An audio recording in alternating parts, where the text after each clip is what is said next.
Majority of people in the world are today aware about the tragic events that happened in Nigeria on the night of the 14th, April 14th, that's last month, to the 15th, morning of the 15th at the Government Girls College in Chibok in Borno State. Over 200 girls were abducted, about 276 or more were abducted by Boko Haram terrorists that night. And along the way, about 53 were able to escape. So the figures we have that we are working with right now stand at about 234 girls who have been in the bushes with the terrorists for over 3 weeks in the northeastern state, Borno State. Now, it's the most horrific, one of the worst stains to humanity. This event, it's the Bring Back Our Girls hashtag has been spreading around the world, and everybody knows this is really, really tragic and it's a travesty. But as bad as the acts of the terrorists have been, the actions and inactions of the Nigerian federal government of Nigeria and the state security services are as are equivalent to the acts of the terrorists right now, and that's the purpose. That's what we are talking about. Somebody at the top level of Nigerian government has to go down. Obviously, somebody has to be arrested. Somebody possibly has to be hung, and it's that serious due to a series of dereliction of duty and abandonment and frank terrorism, acts of terrorism perpetrated by the federal government of Nigeria in the handling of this crisis from the onset and prior to the onset, actually. The preventive measures and the measures that were provided to the society, this security to the communities in the northeast. This Boko Haram crisis did not just start with the abduction of 234 girls in April. It's been going on for 4 years, and these communities have been raped and ravaged by Boko Haram terrorists concurrently. And in each instance, it's almost the same story, which this time around Amnesty International revealed to us. It's the same type of picture that we've had with these vulnerable communities not being protected by the security services who have been deployed there. And this has been going on for 4 years.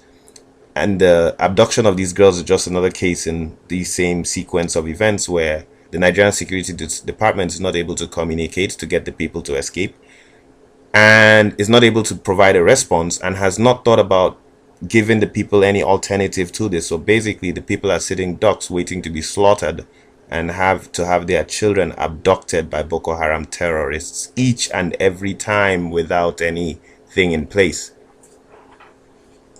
So, according to the details that we have from Amnesty International on this particular instance of the abduction of these girls, Amnesty International reported that the terrorists, Boko Haram terrorists, came to Chibok. They passed through some villages. They passed through Gagilam village, and vigilantes saw them at 7 p.m. on motorcycles and trucks, and found out from them that they were headed to Chibok. So the vigilantes called the state governor, the governor's office, and the security department, the Damboa, is it Damboa Barrack, the military commander at Damboa, and told them. So they kept telling them that this attack is taking place. We see the terrorists going.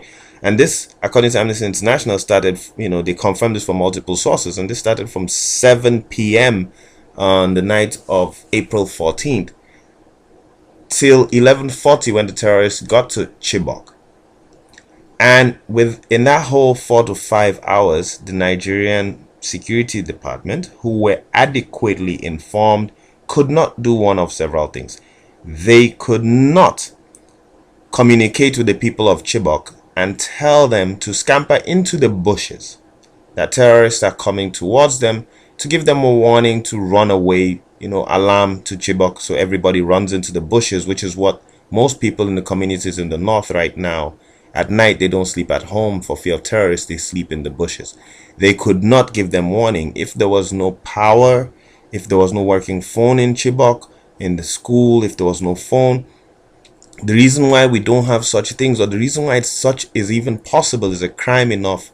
And one of the reasons why somebody has to go to jail, somebody has to be hung for these events, because this is government terror from embezzlement, lack of resources, lack of backup generator. But we don't even think that is the situation.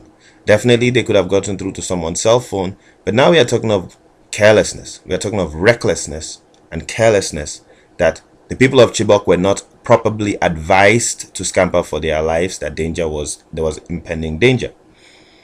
Now, in Chibok, there were 17, according to Amnesty report, there were 17 armed guards, security department, army, police, 17 people with guns, state officers with guns.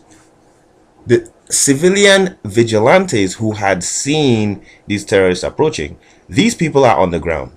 And this is another reason why, from the president of Nigeria, and most especially the president, he has to resign, and top officials have to, from his chief head of security, the national security advisor, the minister of defense, the chiefs of the army, heads have to roll for this. And there's no kidding, there's no playing around with this, because this sequence of leaving people vulnerable, open, sitting ducks for terrorists, has been going on for 4 years.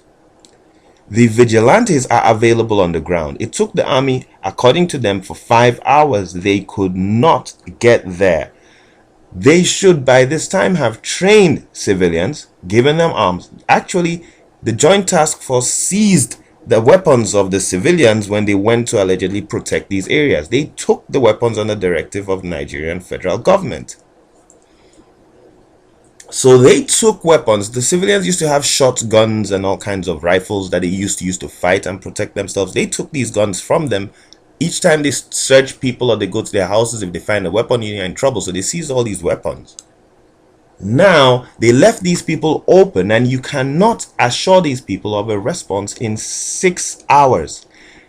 And then during the attack, they didn't come until the pursuit. The family and civilian JTF went in pursuit, and according to all details and records we have of this incident, we're now talking of 12 hours later, 14 hours later, the families and the civilian JTF pursued the terrorists from village to village, asking, did they pass here? Seeing people on the road, Fulanis, they passed here, they passed there, till they got to where they couldn't go any further and it was risky for them.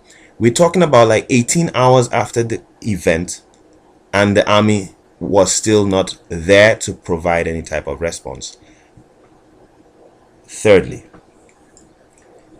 when the army was warned about this attack, they were saying, according to the report of General Chris Olukolade, he said, as the troops on reinforcement traversed the over 120 kilometers rugged and tortuous road from Maiduguri to Chibok, they ran into an ambush by terrorists who engaged them in fierce firefight, and a number of soldiers lost their lives. He went further to say another set of soldiers also mobilized for the mission and arrived after the terrorists had escaped due to a series of misleading information that slowed down the pursuit. Now, assuming this record is correct, that they were going there and there was this firefight, Nigeria's army has 5 hours to get to a point, and they know it's dangerous to get to these points. They know that there's things that could hamper their journey to rescue, so they leave these communities vulnerable where they could possibly not stage a response to attack in 5 hours, and these communities are not given arms to defend themselves, and they are vulnerable. 5 hours. We do not have drones to go after the terrorists when they were riding their motorcycles, when we were warned and we knew the paths they were coming. There were no drones because money is embezzled. That criminality, that money being embezzled to buy drones that should have pursued the terrorists as soon as we heard the direction they were headed. That's another reason why heads have to roll for this event, because this is government terrorism. We did not have helicopters and bomber jets to go after them, to bomb them as they were heading to Chibok, or to pursue them as they were leaving. These are grave crimes. These are crimes against the people. These are crimes against humanity. These are grave crimes that are being committed by the Nigerian Security Services Department and the federal government of Nigeria. Based on this sequence, the people were left open, free, abducted. And then what happened? Now, this is when things even get more disgusting. After the community, the global community, was made aware of the abduction of these girls and recognizing that this would be highly embarrassing to the government, the security services said they had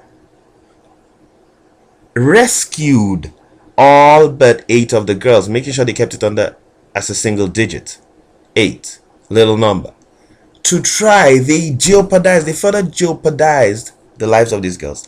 They compromised what should have been a rapid response, continuation of a rapid rescue response. They compromised that. They were ready to forsake these girls for political and convenience, to escape the repudiation that they deserve. They were ready to sacrifice these girls and claim that they had rescued them, until the state government and the school said, no, these girls are still missing. They were ready to let this go. These are gregarious crimes.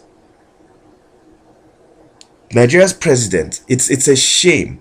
It's a serious shame that world leaders are in Nigeria for the World Economic Forum meeting with somebody who is accused of this level of terrorism, state terrorism, who has not fired his heads of security, his heads of the chiefs of the army, who has not fired his minister of defense, his national security advisor, who has not fired the people responsible for this. Nobody has gone for this, and world leaders are meeting with a sitting terrorist, because until he takes necessary action against whoever is culpable up to the top of the line in this, this is state terrorism. This is an act of terrorism by the state, compromise to our children. God knows these children can never recover from this. If we do ever rescue these children, some, according to reports, are already dead. Some are pregnant. The psychological damage, they can never recover. It's unfortunate, but it's just a reality. You can never recover from being in the jungle with Sheikhouse type of people. These people, the only crime of these girls, the only thing they ever did wrong was being Nigerian. Somebody has to go down for this, because this is the level of inaction, the level of recklessness, the dereliction of duty, the abandonment, the endangerment of the people of Chibok. And it's not just Chibok. Bama had a similar instance. It took 8 hours. Terrorists came into Bama for 8 hours. They burnt everything. They killed all the old people who couldn't run. It took 8 hours before the first government chopper came to Bama to try to fight off the terrorists. And this is what's happening, and the people have not been given arms and trained to use them to defend themselves. There is nothing. This is 4 years into this. This is Dr. Peregrino Brimer, recording for Ends Every Nigerian Do Something.